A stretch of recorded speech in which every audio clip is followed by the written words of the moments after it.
Well, my first encounter with in an airplane happened after I'd returned from overseas and had been shipped out to Petawawa in Ontario, where they had been assembling troops to go to Burma, but the war was over, and so was the war in Burma. And my brother Orville was in Ottawa in the Air Force, and I had traveled from Petawawa down to Ottawa to visit with him and his family, and Orville had a flight going to Montreal from Ottawa to pick up documents on an incoming troop ship coming back from Europe. So I had the opportunity to fly with him. It was a twin-engine Beech. I forget the designation that it had in the military as a number on it, but it was only him and I on this particular aircraft. It stayed overnight in Montreal at relatives or friends of Jean's family. It was a home where they had a butler and all of the amenities of the people with a fair amount of money. We left Montreal to go back to Ottawa, and the weather was not too encouraging. In fact, when we got to Ottawa, the cloud cover was down to almost the limit on flying into Ottawa. Orville asked me, he pointed out the altimeter to me and told me to call off the numbers. And the altimeter, of course, registers the number of feet you are above the ground. So I called off the numbers, and we came in and we landed, but we didn't land on the runway. We landed adjacent to it, which was a grass field. But Was that on purpose? no, Oh. it's supposed to have been on the runway, but and I think it was a Beech 19. I'm not sure of that. I don't remember, but that was my first encounter with flying. And at that time, well, when we were kids earlier, there would be some barnstormers around in the area, but I never got to get a ride in any of them. I know Orville did, and Jerry did, and I don't know who else, but I didn't get a ride in any of those old aircraft at that time. Well, following my next encounter with aircraft, and of course, and personal encounters, was in North Battleford, Saskatchewan, when I'm sorry, I'll back up. My next encounter of aircraft was in Prince Albert, Saskatchewan, and I went out to the local airport, and I can't remember the name of the guy that was an instructor. He was a guy that used to ski a lot, to ski when I did. His folks owned a business in Prince Albert, and my first flying lesson was with him, and flew into Prince Albert and landed and took off a couple, 3 times.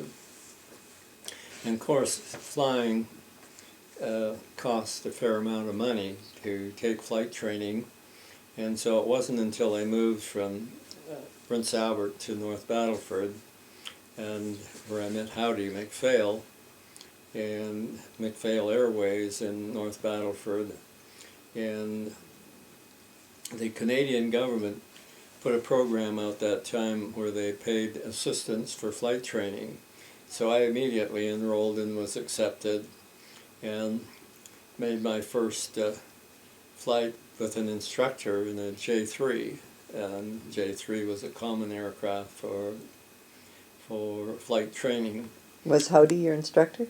Pardon? Was Howdy your instructor? Yeah, Howdy MacPhail was my instructor. There was also ground school, which was taught as well. I had no difficulty with the ground school, and I didn't have any difficulty with learning to fly. In fact, I didn't have very many hours when I made my first solo flight. And it's a little different to being there all alone and being responsible for everything on the airplane. I There guess. wasn't somebody else to take over if something goes wrong or whatever. So, and from that point on, I worked my way up until I was an instructor, instructed on aircraft and taught ground school as well, and had quite a number of different students, a lot of various experiences with various students, and learning to cross-country flying, night flying. We didn't at that time, they didn't have an instrument, a certified aircraft for instrument flying, but did later on, which I immediately enrolled in flying on instruments, which is a different ball game altogether. I bought my first airplane in about this time, and it was a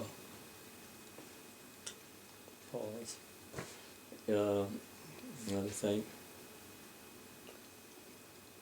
should have dug out all my old flying manuals, I guess.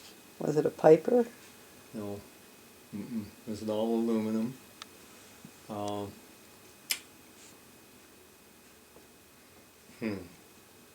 Two-place?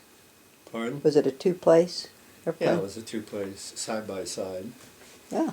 Not back tandem like the Piper Cubs were. And What color was it? it was aluminum. Oh, okay, so it was just It the was metal. aluminum. How fast would it go? Oh, about 125, 150. Well, those were Luscombe. a Luscombe. Oh, PA Luscombe. so those were in the days when cars didn't go that fast. So that's Yeah. I managed to buy myself a Luscombe, which is an all-metal aircraft and a real nice airplane to fly, I thought. A lot of people thought it was difficult to fly, but I never had a problem with it. I enjoyed flying it every minute that I flew it. I did a lot of flying for McPhail because he did crop spraying, aerial photography, and numerous other and when they were putting in the pipelines for the natural gas, also flew inspection on them as we did on the electrical. We flew almost in any kind of weather. I qualified on I don't know how many airplanes in and around that time. You know, one of them at Christmas time on the Stinson. That's a picture we have on the wall of one here of it. A school teacher wanted to be flown out to the teacherage where she was teaching. We'd had very, very cold weather and very bad storms, a tremendous amount of snow. And so I offered to fly her out. And after loading her big trunk full of books and everything, and her, I was beginning to wonder if we could haul it all. But anyway, flew out to the teacherage, and the snow was several feet deep but packed solid. And it couldn't land very close to the teacherage, but managed to land.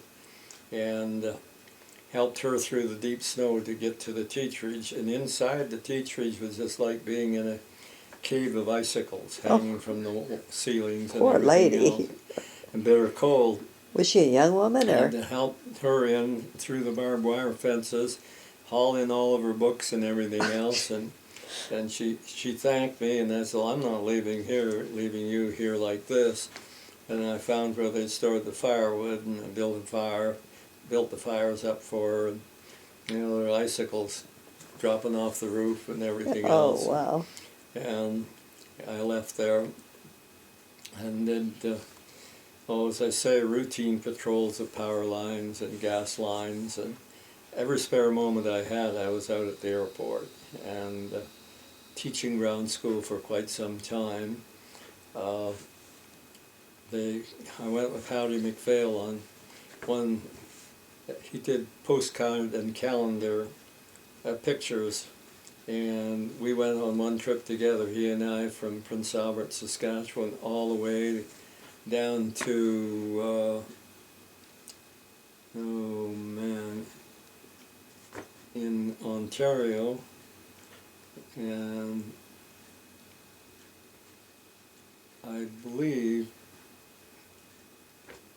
hold on, there's Kingston, what I forget was on the other side of the river. Anyway, down almost to the border of Quebec, taking aerial photos of various things for calendars, postcards, and etc. Were you both in the same plane? Both in the same plane. Yeah, it was a Piper Super Cub and 4.5 seating. But the good thing about a Super Cub or a J3, if you're doing aerial photography, is that you could flip the handle and have the top half of the window open and go up against the wing, so you could shoot out without having the glass interference. And had two 35mm cameras, one in black and white and one in color, and then you would approach to get the picture that you wanted. Sometimes it was a little hairy, and then snap a picture of it. And I carried a duffel bag and a sleeping bag, and would land at night and spend the night and be gone again the next morning doing the same thing.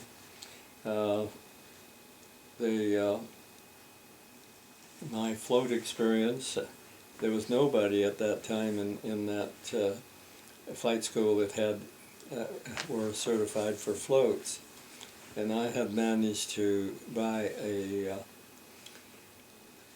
J3 floats, wheels, and skis from the owner of the big hotel in oh golly, it's no good. In Saskatchewan, Nettle Lake, and he had bought this airplane. He thought he was going to learn to fly, the guy that owned the hotel, but he didn't, and he sold it to me for $1,800. That was floats, wheels, and skis, and that was a really, really good buy. But I didn't have a float endorsement, and the airplane was out not on Jackfish, Murray Lake, on Murray Lake, on the river that ran into there. So I went out. The airplane was on floats, but it was way up on the beach. But between it and the river was all bulrushes. So I looked it all over. I thought, gee, this might work pretty good, and fired it up, and the float slid along on the bulrushes quite nicely until I plopped into the river and went downstream into the lake and made 3 or 4 takeoff and landings and whatever, and flew the aircraft back, and I ended up giving the guys float endorsements that didn't have them, including Howdy McPhail, because I was the only guy that had a float endorsement at that time. Kind of came full circle. Yeah. You had to go a number of places, like to take my instrument flying. We didn't have all of the equipment for training for instrument flying, and I took mine in Regina, and it's, with all the hours I had in flying, and then going into instrument flight in this, what do you call it? It's a mock-up of an airplane, and it was used by the Air Force to train their pilots and so on. And it's all on instruments and information being given to you by the person in charge. I think I crashed 3 times before I successfully. Yeah, well, I'd rather see you crash in a trainer than a real airplane. Crashed in a trainer, and Was that the Abenito trainer or something like that? I used to fly over from North Battleford to Prince Albert to visit my folks quite regularly, both on wheels and on skis in the winter, and even been over on the river on floats in the summer. And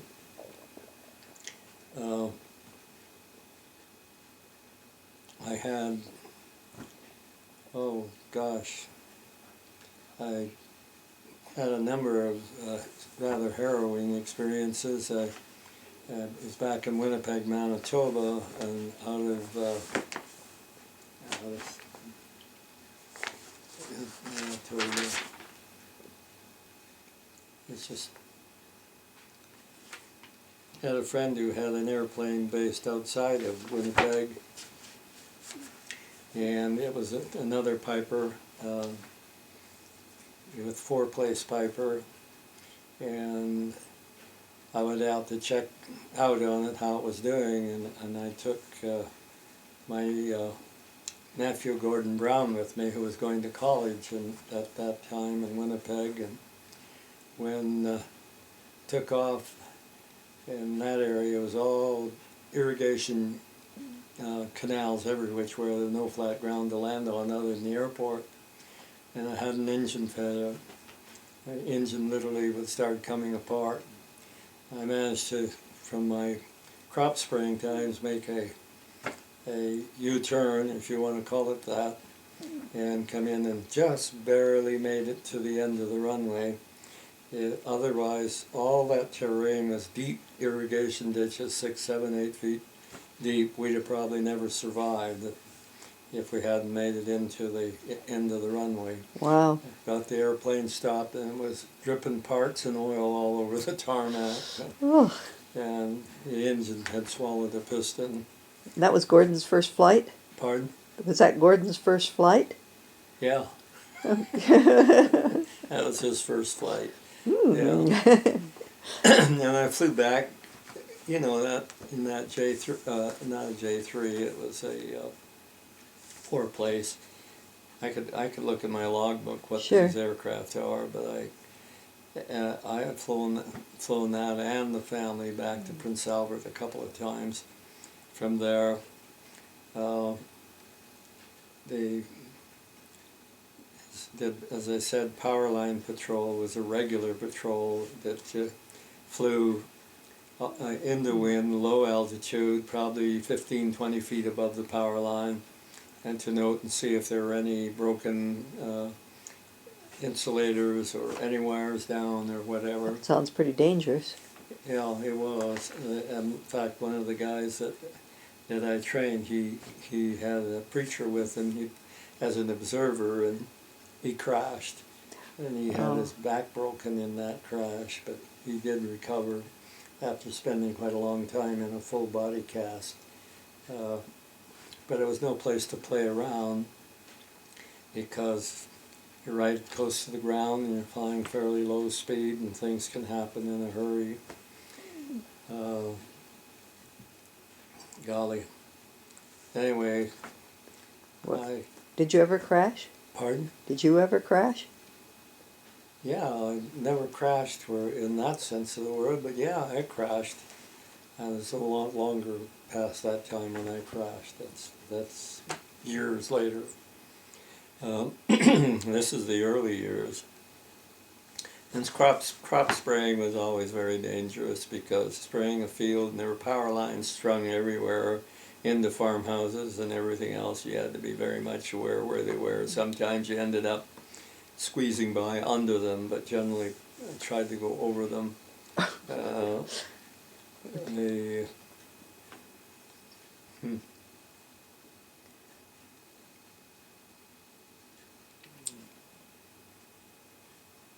I think that's all I'm going to do tonight. I'm going to look at my logbooks. Okay.